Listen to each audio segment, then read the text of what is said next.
Honestly, it feels like Gao Lang listened into my review and my discussion with Griever on his match with Justin and was like, did Dioblit say that I can't get out of this situation unscathed? Does he really think I can't low diff Justin? Hold my beer, and proceeded to do just that. Now, normally for my introductions, I don't try to spoil what happens in the chapter, but I'll make an exception for this because Gao Lang has done what I didn't think was really possible. I know a lot of Gao Lang fans are gonna be like, oh, we always knew he was our GOAT. He was always like this. Nah, guys, I don't know. It seemed like a bit more reasonable to assume that Justin was at least gonna do something from this point. But let's actually break down the chapter itself. So we go over what happened here piece by piece. The name of this chapter is called Prowess Unleashed, and it starts off with the explanation of what the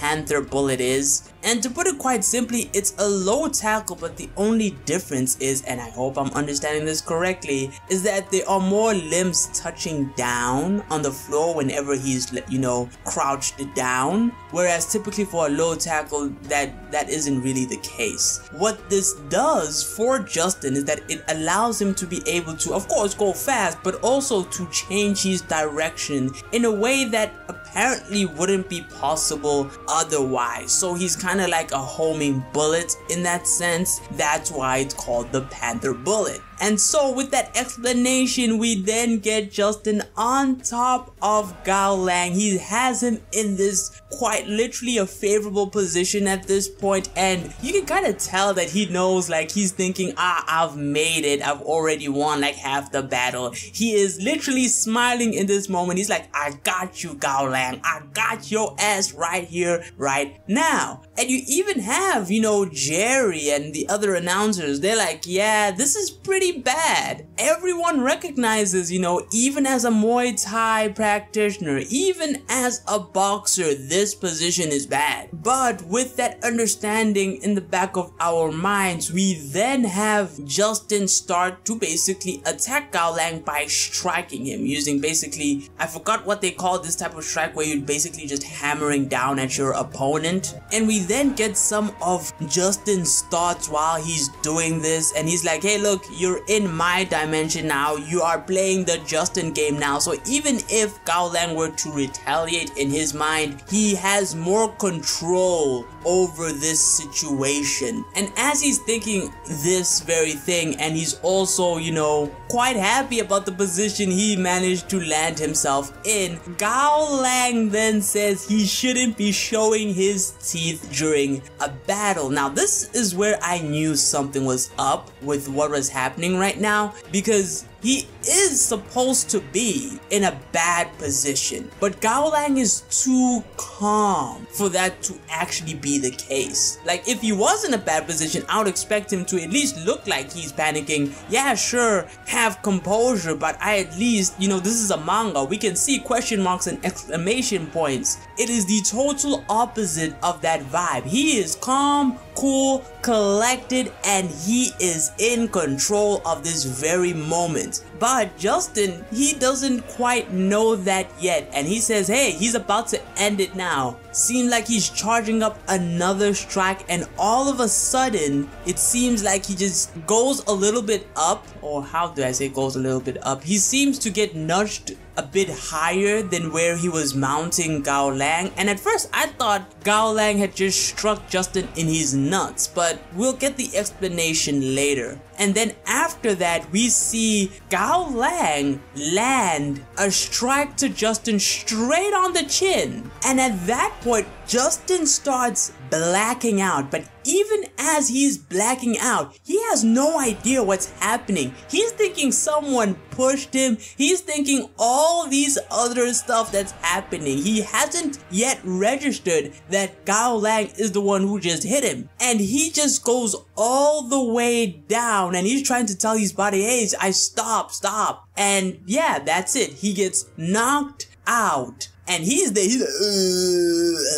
and everyone's confused at this point. They're like, Jerry and a few other people as well. They're like, what? Even Yamashita's like, oh my, what just happened here? And Okubo, he's the only one who seems to know what's happening, and he's disappointed in Justin, as if did he really think? Anyways, Okubo, he's the only one who seems to be understanding what's happening at this point. But Gao Lang is announced the winner straight up. He's won. The match is over, and I think this is a little short of a fight. I think it wasn't even 3 chapters technically. It was like, I would say 2 at most, because it started off with chapter 275, I think, where we still had the meeting with Shen and Oma, and it had 1 complete chapter to breathe. And this one, which by the way, we're like halfway through the chapter at this point, and it's just done. But Kim, he's confused at this. He's like, okay, how did Gao Lang manage to unleash a left hook from that position? Because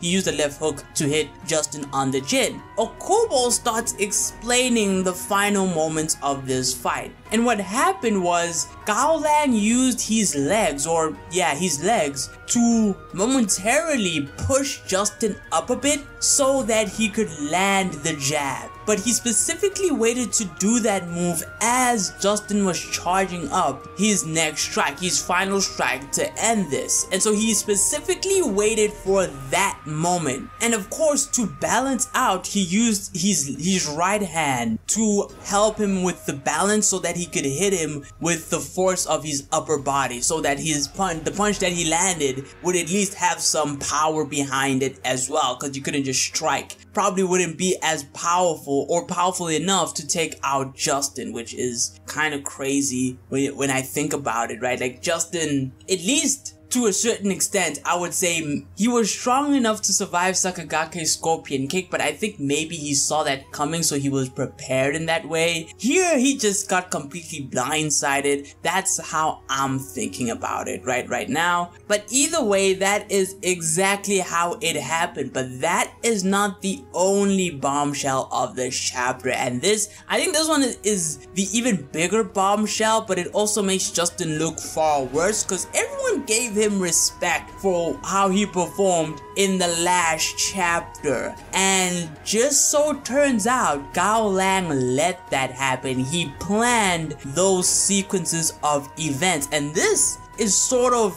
an idea or Yamashita's hypothesis, because he starts thinking about the match from the very beginning. Him and Akiyama are thinking about this. They're like, man, this was really crazy. And he's like, yeah, a little too crazy for it to just be a coincidence. In fact, it seems as though Gao Lang's plan from the beginning was to make Justin aware or be more vigilant of his striking with his fists, sort of conditioning him mentally to what he was doing. And because Justin sort of was only aware of his striking from his fists, he wouldn't really pay too much attention to when he started using his legs. In fact, in order for this to actually work, at least somewhat, he only really launched 1 kick at Justin, and that one was probably to play into his plan as well. And so basically what this comes down to is that when Justin had him pinned down, the weapon he was most vigilant against, which is why he chose to do basically the hammer punches down on him, it was his fists. Because of course, as a grappler, usually when you grappling someone,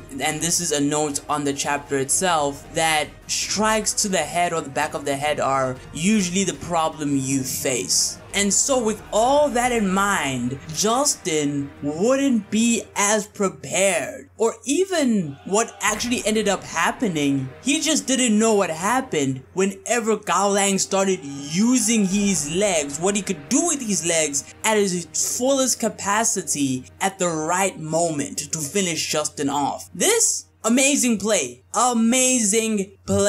I have to say. It's almost similar, actually it is directly the same as what he did to Gerada, down to how he ends up even looking as he's getting knocked out. That I think is very deliberate. But either way, we then get on to basically Justin is getting conscious all over again, and he talks about, you know, America and the entertainment stage there, and that you're basically gonna make a whole bunch of money if you are, of course, good at what you do. Now, this is ultimately set up for what I thought was gonna happen, kinda, and that is that Justin is going to stay in underground fighting in order to get a rematch against Gao Lang. He now has that fire underneath him now. So basically, that was that whole section. We are going to see Justin again in another fight in the future, or we're gonna see more of this character more or less from now on. And that's something to keep in mind, because it doesn't seem like that would be the same for, like, let's say Ramon and Sakigake, kinda. But yeah, Gao Lang is like, yeah, sure, rematch anytime, I'll take you on. It is what it is. And we go on to the biggest match of the year. That is Agito versus Lo Longdone. Oh my god. The fact that we are here so